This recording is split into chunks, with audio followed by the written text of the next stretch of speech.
The day he stopped making excuses. Have you ever felt like life keeps pushing you down? Like no matter how hard you try, nothing seems to work out. You promise yourself that you'll change.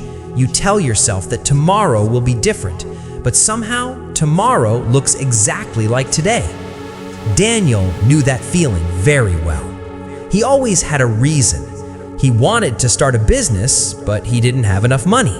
He wanted to get fit, but he didn't have time. He wanted to upgrade his skills, but he was always too tired.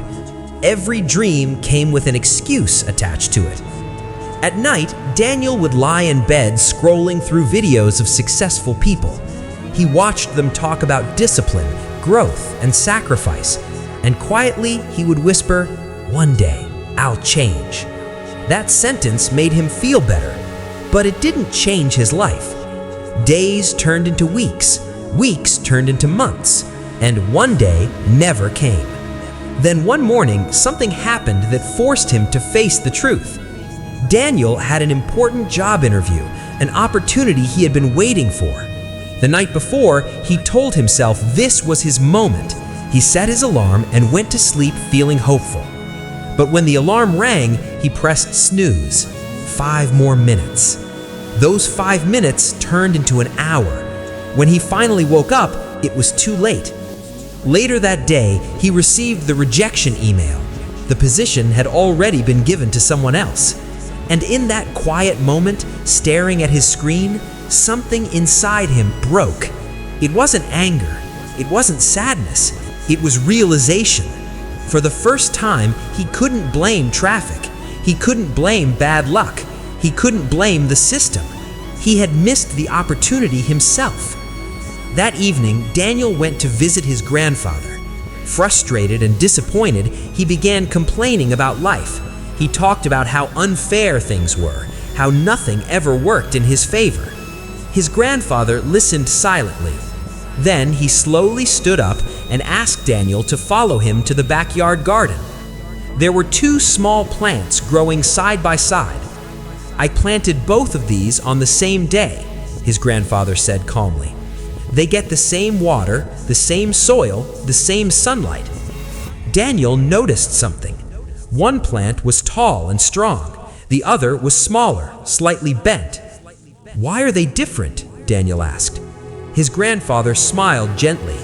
"Because one grows towards the sun and the other turns away from it." Daniel didn't say anything, but he understood. The conditions were the same. The direction was different. That night, Daniel couldn't sleep. He replayed those words again and again in his mind. And for the first time, instead of blaming the world, he asked himself a hard question. Am I turning away from my own opportunities? The next morning, Daniel didn't make a dramatic promise. He didn't create a perfect life plan. He simply woke up 30 minutes earlier. That was it. The next day, he exercised for 15 minutes. The day after that, he applied for one job instead of just thinking about it. Small steps, nothing impressive, but consistent. Some days were difficult. Some days he felt tired. Some days the old excuses tried to come back. But whenever they did, he asked himself one simple question. What is one small action I can take right now? And he took it. Weeks passed. His body became stronger. His confidence slowly grew. He stopped saying, "I'll try," and started saying, "I will." Opportunities began to appear, but the truth was they had always been there. He just wasn't ready before. One evening, Daniel stood again in his grandfather's garden. Even the weaker plant had grown taller, not as strong as the other one, but growing. His grandfather looked at him and said softly, "You've changed." Daniel smiled. "No," he replied, "I just stopped making excuses, and that changes everything." Excuses give you temporary comfort. Action builds your future. You don't need perfect timing. You don't need perfect conditions. You don't even need to feel completely ready. You just need to stop explaining why you can't and start doing what you can. So today, Ask yourself honestly, are you turning away from the sun, or is it finally time to grow toward it?